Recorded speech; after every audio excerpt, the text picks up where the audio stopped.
Good morning. I wanted to talk to you today about promoting your projects through different sources.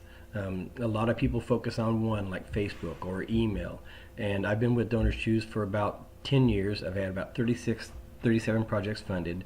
Um, I go in spurts. I might go through two or 3 years without doing any projects at all. Or I might go through 2 or 3 years where I just post the project and leave it up there. If it gets funded, it gets funded. But I started off just doing email, and then that funding stream kind of dried up. People weren't donating very much through email. Then I jumped into Facebook, but you have to look at the size of the market. If you send it out through email, the only people that see that is the people that you sent the email to. So if you send the email out to 20 people, that's all that's going to see it, unless they turn around and share that out. Um, so you're relying on them to spread the word for you. Same thing with Facebook. If you go up on Facebook, then you are sending it to your friends and family. If you only have 100 friends on there, then that's all that's going to see it. If you have 1,000 friends on there, then that's how many is going to see it. If they're following your stream, there's no guarantee they'll see it. Um, Hashtags are used on Facebook, but they're not nearly as much as popular on um, as they are on Twitter, and a lot of people don't actually search on Facebook using hashtags, although they could. If you start trying to branch out, like I had a gardening project for a storage shed, so I went around and found Master Gardeners Facebook pages all around Facebook. If you go through and just put it out on their page, they may get upset. They may contact Facebook and get you shut down, and that's happened to me. Um, so I've learned a lot of this through trial and error.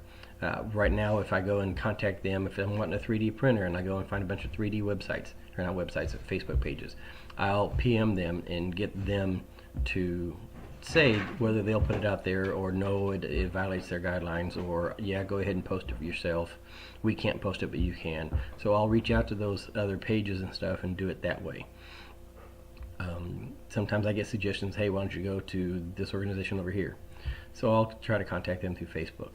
But I do it through PM first and try to get permission to either them to post it or post it myself.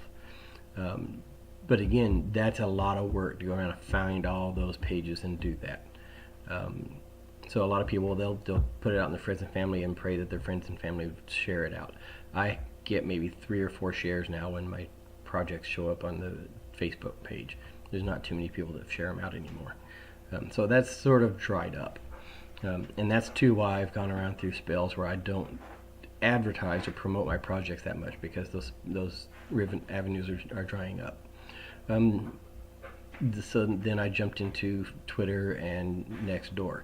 And of all the different platforms, I like Twitter the best, because if you use a hashtag, people are used to searching for hashtags. And they'll go out there and they'll do a lot of searching on hashtags. But I've also developed a following of about 730 on there, and there's the whole getting them to retweet, and they're more agreeable to retweeting right now, at least for me, on Twitter than they are sharing it out on Facebook. And then there's the concept of tagging people. And sometimes it's frowned upon. DonorsChoose has asked that you don't tag anybody that's not following you. They've had complaints because all of DonorsChoose goes through and starts tagging George Clooney because they heard he donated to a project or whatever. And these businesses and people have turned around and asked DonorsChoose to try to curtail that. Matt Miller, he's the author of Ditch That Textbook. He just did a keynote and some workshops at our district, and he was like, tag like crazy. Just go out and start tagging people. So there's different philosophies out there for that. The other part of that is, again, if you're going to go out and look for that, look for the people with lots of followers. But by tagging people, they get a notification that, hey, somebody tagged them. And if somebody likes that or retweets that tagging, then they're going to get another notification. So I try to spread the wealth. I don't try to keep tagging the same person over and over again, other than Craig Newmark, because he's said he has no problem with that. But I'll tag 4 or 5 people, and then the next time I put out my project post, I'll tag 4 or 5 different people, because I have 730, 750 followers. I can do that.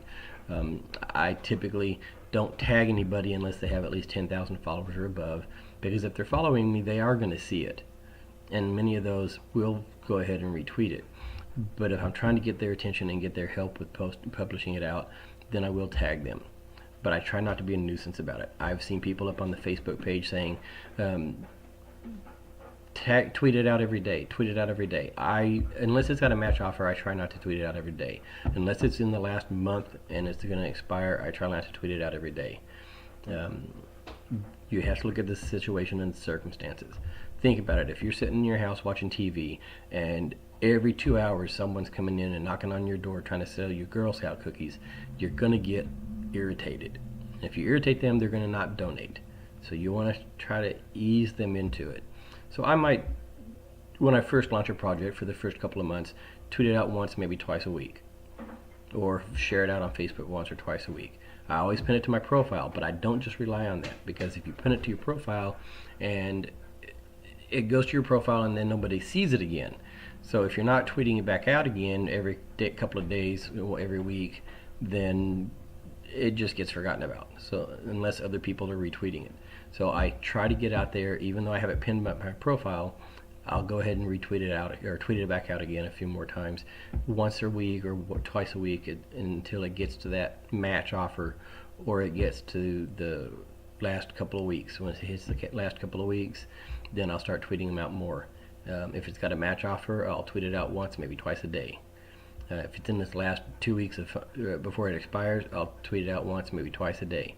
But again, every time I tweet it, I change up who I'm tagging. I don't keep tagging the same ones over again. Well, I hope this helps. I don't want to be too lengthy. I'm already sitting at 6.5 minutes. So enjoy.